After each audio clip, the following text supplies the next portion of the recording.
এজন্য দোস্ত, নারী দেখে কি কি মজা পাইলা, উলঙ্গ ছবি দেখে কি কি মজা পাইলা, মদের আড্ডায় কি সুখ পাইলা, জুয়ার আড্ডায় কি সুখ পাইলা, জিনার ব্যভিচার আর অসৎ নারীর হারাম সম্পর্কে কি মজা পাইলা।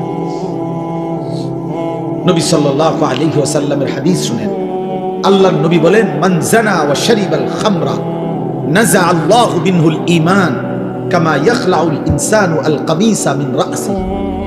নবীজি বলেন, যে জিনা করে এবং মদ পান করে, জিনার যে নারীর সাথে হারাম সম্পর্ক করে, নেশা করে, খোদার কসম নবী বলছে, আল্লাহ তার কলিজা থেকে, দিল থেকে আল্লাহ তাআলা তার ঈমান এভাবে বের করে ফেলে, মানুষ যেমন গায়ের থেকে জামা খুলে ফেলে।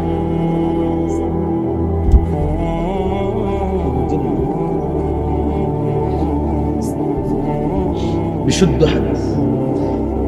আমি ব্যক্তিগতভাবে ফালতু কথা বলি না। আল্লাহর নবী বলছেন, আল্লাহ তার ঈমান এভাবে খুলে ফেলে। এই নেশা করে,